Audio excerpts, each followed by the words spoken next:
토론토가 이번 시즌 가장 중요한 시리즈로 생각할 수 있는 텍사스와의 4연전에서 3연패를 했습니다.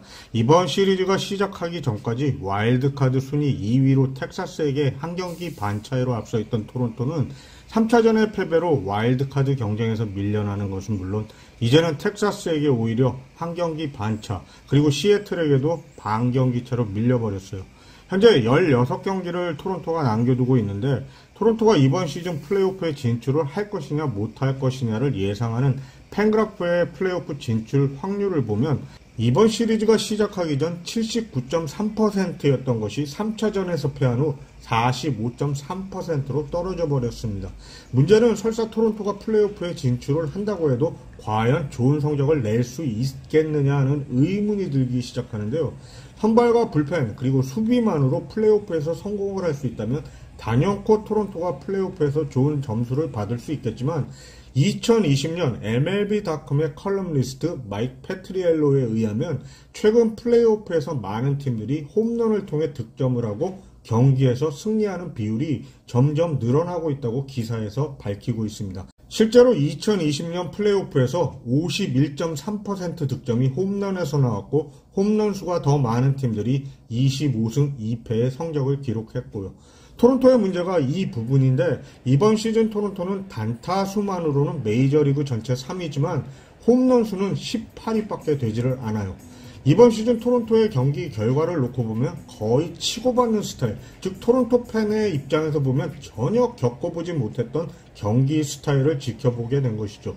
지난 시즌까지 토론토는 너무할 정도로 홈런과 장타의 비율이 높아서 이에 대해서 비난을 받을 정도의 팀이었는데 이번 시즌은 전혀 반대의 팀이 되어버리면서 홈에서의 득점과 실점의 차이를 나타내는 런 디퍼런셜이 마이너스 11이에요. 팀 ERA가 메이저 전체 2위 팀인데도 말이죠. 테오스카 에르난데스의 장타를 잃어버린 후 토론토는 전혀 이에 대한 대처를 하지 않았어요. 애킨스는 이에 대해서 현재 있는 로스터들로도 충분히 잘할 것이라고 박박 우기면서 말이죠. 투수 측면에서 볼 때도 다른 와일드카드 경쟁 팀들의 선발 로테이션과 토론토의 로테이션과 비교를 해보면 가우스먼을 제외한 현재 토론토의 선발 투수진들, 여기에는 류현진 선수도 포함해서요. 단기전에서 승부를 결정 지을 수 있는 투수가 과연 있는가 하는 의문이 든다는 것입니다. 플레이오프 진출 시 각 팀 2, 3선발들의 팬그래프 승리 기여도를 보면 토론토가 최하위에 위치해 있는 것을 보시면 이해가 가실 겁니다. 여기서 또 하나의 문제가 가우스먼의 경우도 득점 순위 11위에서 30위 팀들을 상대로는 9승 3패, 팀도 12승 4패를 기록했는데 득점 순위 탑 10 팀들을 상대로는 2승 5패, 3승 9패밖에 기록을 못하고 있습니다. 참고로 텍사스의 경우 메이저 전체 득점 순위가 3위라는 것입니다. 물론 야구가 기록과 자료만으로 승부가 결정이 나지 않는 것도 사실이죠. 우리들이 전혀 예상을 못했던 데이빗 슈나이더의 매직을 지켜보면 이게 또 사실이고요. 슈나이더가 플레이오프에서 어떤 활약을 해줄지는 아무도 모르고 또 토미존 수트로 예전의 모습으로 돌아오고 있는 중인 류현진 선수가 플레이오프에서 또 어떤 투구를 보여줄지에 대해서 아무도 예상을 못하는 것이고요. 실제로 토론토가 이번 시즌 상위 팀들을 상대로 좋은 성적을 내지 못했는데 또 애틀란타, LA 다저스, 휴스턴 같은 팀들을 상대로는 9승 4패의 좋은 성적을 기록하기도 했으니까요. 하지만 최근 텍사스와의 3경기에서 보여준 토론토의 모습만 놓고 본다면 토론토의 현재 로스터로는 플레이오프 진출 시 좋은 성적을 기대한다는 것은 좀 어렵다는 생각이 듭니다. 전체적으로는 좋은데 뭔가 임팩트 있는 선수가 투타 모두 없다는 거예요. 애킨스가 투수진과 수비의 보강에 힘쓴 건 인정하지만 플레이오프에 진출 후에 팀에 대해서는 전혀 준비를 하지 않은 책임은 피할 수가 없게 될 것 같고요. 여기에다 판단력도 흐린데다 경험이 전무한 감독이 너무 나서다 경기를 망친 게 또 문제고요. 16경기가 남은 현재 토론토에 바라는 게 있다면 되지도 않는 분석 자료로 선수들을 기용하지 말고 현재 컨디션이 좋은 선수들로 특히 버팔로 3인방과 비지오를 좌우놀이한다고 경기에서 제외시키지 말고 매 경기에 출전을 시켜봤으면 좋겠습니다. 어제도 봤지만 메리필드고 체프먼이고 현재 우리가 필요한 선수는 이 팀의 100% 올인할 선수들로 경기를 했으면 좋겠다는 거예요. 마지막으로 만화의 항명으로 인한 토론토와 류현진 선수에 대한 상관관계에 대해서 짧게 이야기를 하고 마치겠습니다. 이번 시즌 내내 문제가 많았던 만화가 결국 구단의 말을 듣지 않고 아예 시즌 아웃이 된 상태라는 것은 이미 보도를 통해서 들으셨을 것입니다. 간단하게 그동안의 상황을 설명하자면 먼저 알렉 만화가 이번 시즌 많은 팬들의 예상과 다르게 많이 부진했죠. 3, 4월의 성적은 3승 2패, ERA는 4.88, 5월의 성적은 6패, ERA는 5.46까지 올라가고요. 특히 선발 투수의 기본인 5이닝도 책임을 져주지 못했어요. 결국 6월 5일 휴스턴전에서 1이닝 만에 강판을 당하고 구단에서 만화를 FCL로 내려보냅니다. 플로리다 컴플렉스 리그, 마이너 리그죠. 루키 리그. 마이너 리그 행을 통보받을 당시에도 슈나이더 감독과 피트 워커 코치에게 많은 불만을 표시했다고 해요.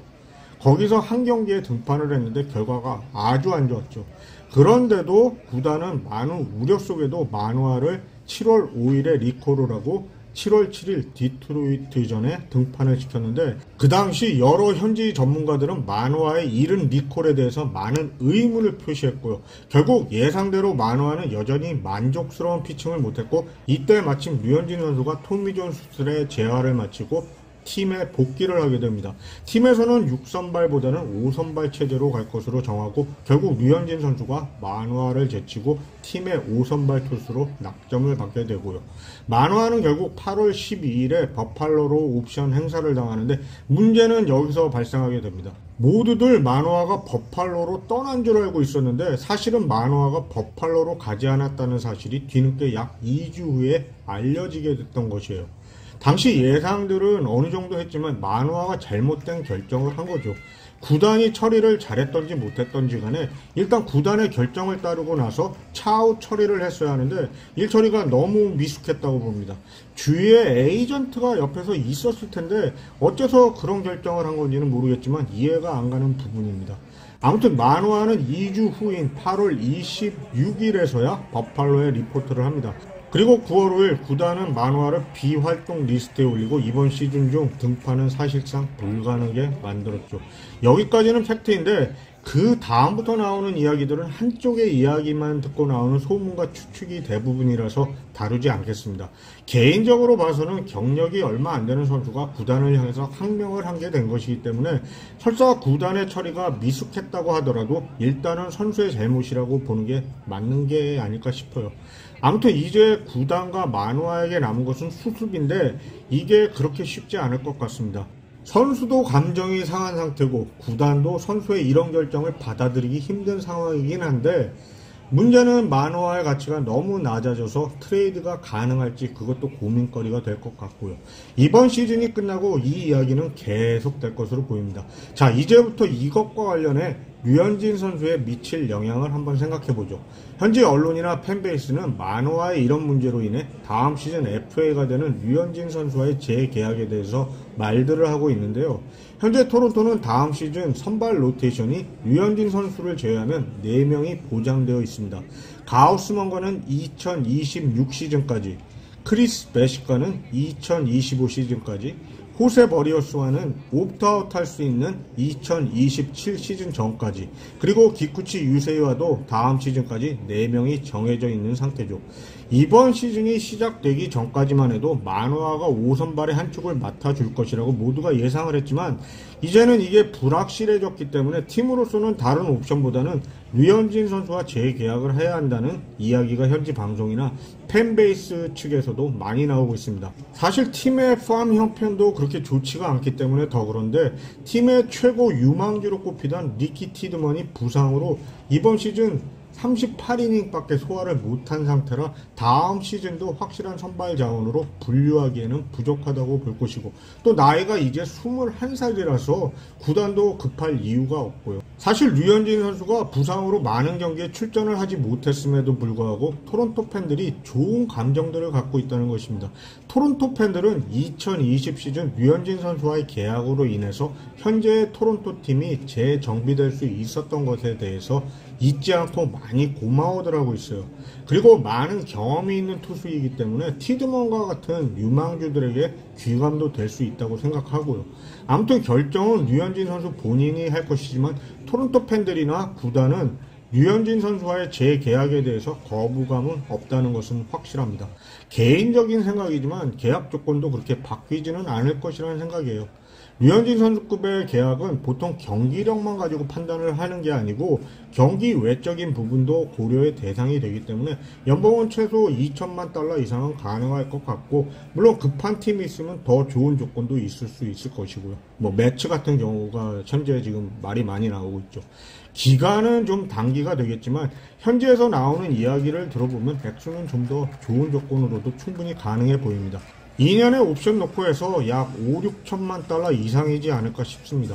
물론 제 예상이 맞을지는 모르겠지만 투구 내용도 나쁘지 않고 인성도 증명이 됐고 동료들과도 잘 지내고 있는 선수라도 좋은 조건의 계약을 할 수 있다고 봅니다. 아무튼 토론토가 오늘 경기에서는 좀 잘해야 되는데